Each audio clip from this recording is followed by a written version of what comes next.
BTC নিৰ্বাচনৰ আৰম্ভ হ'ল ভোট সংগ্ৰহৰ প্ৰকৃত যুদ্ধ অন্তিম দিনৰ মনোনয়ন দাখিল পৰ্ব আছিল প্ৰবল উৎসাহ আৰু ব্যাপক জনশক্তি প্ৰদৰ্শনৰ খেল প্ৰতিগৰাকী প্ৰাৰ্থীৰ লগত আছিল বৃহৎ সাংস্কৃতিক দল নতুবা বৃহৎ বাইক ৰেলী ভেৰগাঁৱৰ ননৈ চেৰফাং সমষ্টিৰ বিপিএফৰ প্ৰাৰ্থীৰ মনোনয়ন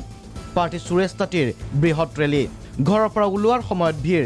ঈশ্বৰৰ চৰণত সেৱা কৰাৰ সময়তো ভিৰ মনোনয়ন দাখিল যাত্ৰাটো ভিৰ গতিকে জয়ী হোৱাৰ 100% দাবী সুৰেশ তাঁতীৰ আজি বিটিসি পৰিষদীয় নিৰ্বাচনৰ যি অন্তিমটো দিনা মনোনয়ন পত্ৰ দাখিল কৰিব ইতিমধ্যে ননৈ চেৰফাং সমষ্টিৰ সুৰেশ তাঁতী ডাঙৰীয়াই বৃহৎ সংখ্যক ৰেলীলৈ ৰাওনা হৈছে যোৱা 2015 চনতহে আমি বিপিএফ দলে ননৈ চেৰফাং সমষ্টিটো আমি দখল কৰিব পাৰিছোঁ এই 5টা বছৰ যোনটো ডেভেলপমেণ্ট এই ডেভেলপমেণ্টৰ চাইফালে ৰাইজে এতিয়া বিপিএফ কৰি আছে মানে ওদালগুৰিত জগদীশ চৰকাৰৰ মনোনয়ন 10 সহস্ৰাধিকৰ বিশাল ৰেলী বিটিসিৰ কাৰ্যবাহী সদস্য জগদীশ চৰকাৰে বিপিএফৰ প্ৰাৰ্থী ৰূপে চতুৰ্থবাৰলৈ দাখিল কৰিলে মনোনয়ন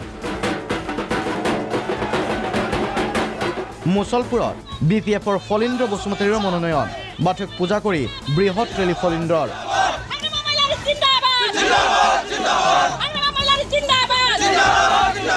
বাগানপাৰা সমষ্টিৰ প্ৰাৰ্থীগৰাকীৰ মনোনয়ন যাত্ৰাত আছিল সকলো জনগোষ্ঠীৰ সাংস্কৃতিক দল আৰু সমৰ্থক বিপিএফ দল হিচাপে আমি চৰকাৰক গঠন কৰিম বাগানপাৰা সমষ্টিত আমি বিপিএফ দলে জয় হ'ব বুলি আমি আশাবাদী আৰু মৰিবাৰী সমষ্টিত বিপিএফ দলে এককভাৱে নিৰ্বাচিত হৈ যাব ইয়াত কোনো সন্দেহ নাই হালবাৰী মথনগুৰি সমষ্টিৰ প্ৰাৰ্থীৰ মনোনয়ন প্ৰতিটো দলৰ সমৰ্থকৰ বৃহৎ rally UPPL Ganasuraksha party BPF BJP আদি দলৰ বহু সংখ্যক প্ৰাৰ্থীয়ে দাখিল কৰিলে মনোনয়ন বৃহৎ সংখ্যক সমৰ্থকৰ নাই গৰমৰ দহন অথবা কৰোনাৰ আতংক বিটিসিৰ এতিয়াও জনজনাই আছে অস্ত্ৰই অৱৰ নেতা ব্ৰজেন মহন্তৰ অভিযোগ দুটাকৈ সমষ্টি যিহেতু মথনগুৰি আৰু হালবাৰী সমষ্টি ইতিমধ্যে কেইবাজনাকীয় প্ৰাৰ্থীয়ে ইতিমধ্যে মনোনয়ন পত্ৰ দাখিল কৰিছে যদি অস্ত্ৰ থাকে সেইটো নিশ্চয় ব্যৱহাৰৰ কাৰণে ৰখা হৈছে গতিকে এতিয়া প্ৰশাসনৰ দায়িত্ব হ'ব যাতে শান্তিপূৰ্ণভাৱে ইয়াতে নিৰ্বাচনটো অনুষ্ঠিত কৰে আৰু প্ৰতিৰোধ কৰে ইয়াৰ মাজতে কোকৰাঝাৰত হাগ্ৰামা মহিলাৰ নেতৃত্বত বিপিএফৰ বিশাল নিৰ্বাচনী সমাৱেশ প্ৰধানকৈ যুৱ সমাজক গুৰুত্ব দি আয়োজন কৰা হ'ল এই সমাৱেশৰ বিশ্বজিৎ দৈমাৰী প্ৰমিলাৰাণী ব্ৰহ্ম আদিয়ে অংশ ল'লে সমাৱেশত বিপিএফৰ লগতে পাব্লিক আছে বিভিন্ন জাতি জনগোষ্ঠী আছে এইটো প্ৰমাণ আজি ইউপিপিএলৰ হওক বহুত যোগদান কৰিলে আৰু আমাৰ NDFB সংবিজিত বা ধীৰণৰ সিহঁতৰ ল'ৰাসকলেও আমাৰ দলত যোগদান কৰিছে মুছলপুৰত জয়ন্ত মল্ল বৰুৱাৰ হুংকাৰ বিজেপিয়ে দখল কৰিব বিটিসি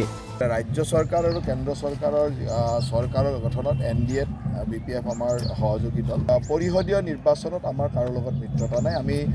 স্পষ্ট ভাষাৰে অকলে নিৰ্বাচন খেলিছোঁ আৰু অকলেই বিটিএডিত চৰকাৰ গঠন ইপিনে যদি মনোনয়ন দাখিল তেন্তে আনপিনে আৰম্ভ হৈছে কাৰ্যালয় মুকলি পৰ্ব নাওকাটাৰ দৃশ্য বিপিএফ প্ৰাৰ্থী মহেশ্বৰ বসুমতাৰীয়ে উদ্বোধন কৰিলে কাৰ্যালয় দমদমাৰ বাগানপাৰাত গণসুৰক্ষা প্ৰাৰ্থীৰ কাৰ্যালয় মুকলি কৰিলে পানীৰাম ৰাভাই খাৰিজা বিজনীত ইউপিপিএলৰ কাৰ্যালয় মুকলি বাক্সাৰ বৰমাত ডিজিপি ভাস্কৰজ্যোতি মহন্ত শান্তিপূৰ্ণ নিৰ্বাচনৰ বাবে ৰাইজক আহ্বান